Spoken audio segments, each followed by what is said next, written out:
So I don't know if this is super common, but my mom likes growing vegetables, you know, gardening, you know.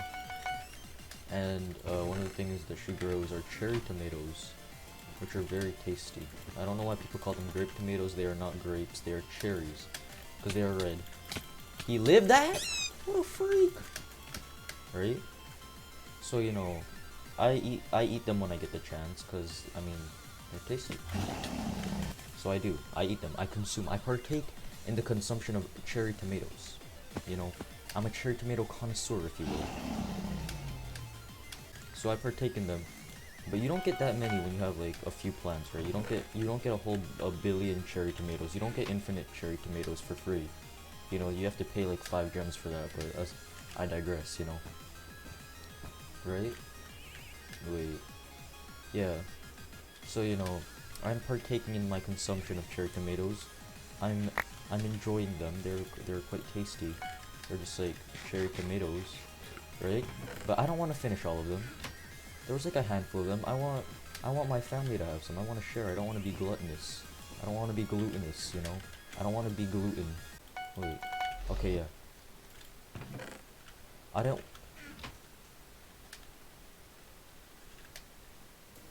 I... This song is my brain cells, my synapses firing to figure out what I was trying to say a second ago. Fortnite Battle Pass!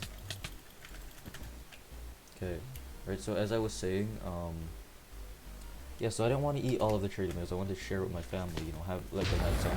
They don't eat them, but, you know, I always get a guilty conscience when I eat all of the cherry tomatoes, right? So, but I was still hungry, you know, I was still craving cherry tomato. And I noticed that in the vegetable drawer, there was something very similar to cherry tomatoes. They were like cherry tomatoes, but they weren't the size of cherries. They were just tomatoes. I think they were Roma tomatoes, I don't know. They were tomatillos. They were tomatoes. They were just straight up tomatoes. And me in my cherry tomato crave decided, I mean, they're the same. One is just a cherry. So this is probably better. It's bigger. It means I get more cherry, more tomato. Alright? So I take a tomato. I take a normal Roma tomato. We're gonna say they're Roma. And I go up. And I go up. Right? And I quickly realize they don't taste the same. I don't know why. Cherry tomatoes and normal tomatoes just don't taste the same at all. One is just worse, and it's the normal tomato. Cherry tomatoes, what I do is I bite a little bit of the skin off, and I suck the juice out of it like a vampire. You can't do that with normal tomatoes. You bite in, but there's a middle. There's a middle, so it's separating everything, and the middle just tastes really bad. So you bite in, you try to like suck the tomato. Okay, you try to drink the tomato juice out of the tomato, right? But you don't get any tomato. You just get sadness. So you bite into the tomato hoping to find more tomato juice. But you get met with the cold, grassy, because it was like the weird flavored tomato inside the core of the tomato, similar to an apple. Speaking of that, I have something else to say on that now. I just remember something, and I'm left sad and unhappy with my tomato experience. Alright, I can't. This guy is okay. Right. So I decide, okay, so it wasn't good on its own. Maybe I try that again. Maybe I do that again, okay? But I add salt. Now hear me out. This is my thought process, okay? Pizza sauce. What is pizza sauce, you may ask? If you're not a seasoned chef like myself, you know, if you're not a culinary master, culinary expert, you don't have expertise in the culinary field, you might not know. But Binging with Babish said that a pretty good tomato sauce is a can of crushed San Marzano tomatoes. I didn't have San Marzano tomatoes, but crushed tomatoes just sound like tomatoes to me. It just sounds like tomatoes that have been put in a can. So I decide, okay, and you add some salt to it, you add some seasoning. Some salt, some pepper, some basil, some this, some that, I don't know, some thyme, some THYM, and some thyme. Which I did not use. I did not use time or effort at all. And I decide, okay, let me have a tomato again, but I put salt. Just a dash of salt. And I take a bite. You can taste nothing but the salt. But I like the taste of salt. So I go again. Sprinkle of salt. More. And I eat the whole tomato. And I'm still just as sad. Because it tasted terrible the whole time. I was pretty much just eating salt. Who is calling me? Stop calling me! Oh my days! Right? And that's it. I ate tomatoes. This was weeks ago. This was months ago. I did that months ago, and I never told a soul, nary a person in my life. I never admitted that I had eaten a tomato like an apple. Multiple times. And I did it again recently. Cause we had more cherry tomatoes. But I didn't want to finish them all again. And we had an excess of normal tomatoes. So I do it again. And it's just as bad every time. I don't know why I do this to myself. Right? And now going off of the tomato core, like I said before. Ooh, that rhymed. Tomato core, like I said before. I'm about to be dead on the floor. Right? So there's this fruit I like. It's called a pear.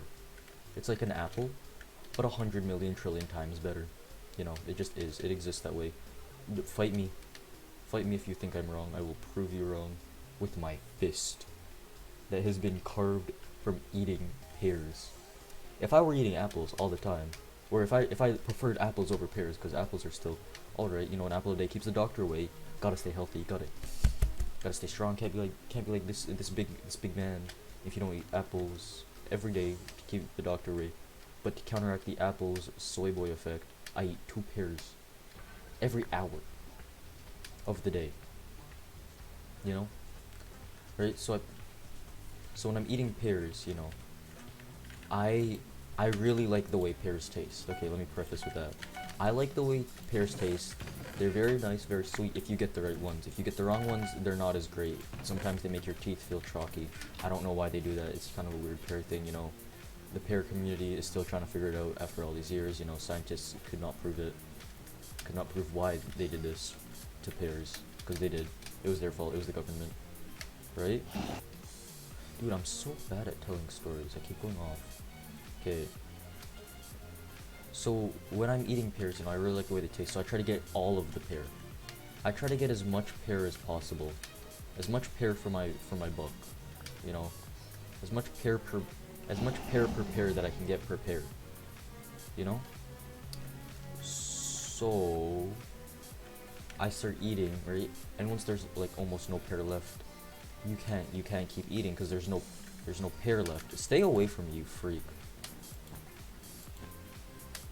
This guy is a tomatillo, which is like a bad tomato. No, a small green tomato. Oh, build around? Nope, okay. Okay, that's one guy down. I might actually win a game. No way. And all I've been doing is telling a story. So once you run out of pear to eat, you get kind of sad because you like eating the pears so much, right? So I figure, you know, there's still like a little bit of pear left on this pear in the center. And if you just remove the seeds when you eat the pear, you can. I don't know how I figured this out. Don't ask me why I know this. Don't ask me why my brain works this way. I bite. So okay, actually no, I know why this happens. So when I'm eating apples, which aren't as good as pears, as I've said before, I chew the core because I like to chew on it. It's like a nice little chew toy, similar to something a dog would use. I'm not a dog, I'm a person, but I digress, you know. So I would chew it, right? But I found out with pears, unlike apples, you can actually chew through the whole thing, because apples have like a bit in the middle that's not, like, you can't chew that, you can't eat that, you will die probably, I don't know, right? So I found out that with pears you can bite through it, and I take my bite, I realized, oh, I can bite through this, nice, and I keep chewing, and then I realize I've swallowed it. I've swallowed the core of the pear. Okay, you know, I've done that now. And then I realize I can keep doing this. So now every time I eat pears, I consume the whole pear. The pear doesn't stay. The pear enters my hand and then atomizes because it's just gone. It does not exist after it's put in my hand. For more than 10 minutes, after 10 minutes of entering my hand, all pears cease to exist. So pretty much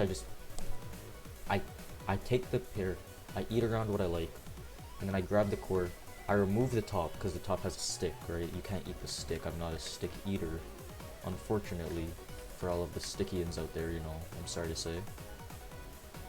But pretty much, this guy's getting pots, I should probably be careful. So, I'm kind of nervous now that I might actually lose this game somehow. So I eat around what I want on the pear, remove the stick, and then I just top down, bite, nom nom nom, like chew, nom nom nom nom nom, swallow. It tastes the same as the pear. I don't know why. I don't know. This is like groundbreaking discovery. I don't know why more people aren't talking about this in the pear industry, in the pear scene, in the pear community. You can just eat the full pear. I think it depends on the type of pear though. I see the knockback stick in your hand. You're not gonna get away with that, boy. You're not gonna get away with that, boy. My wall. Right? Oh my gosh, I didn't actually lose a game. That's crazy. So you could just take the pear. That's all for me for today, guys. I hope you guys have a good rest of your day and or night, and I will see you guys next time. Bye.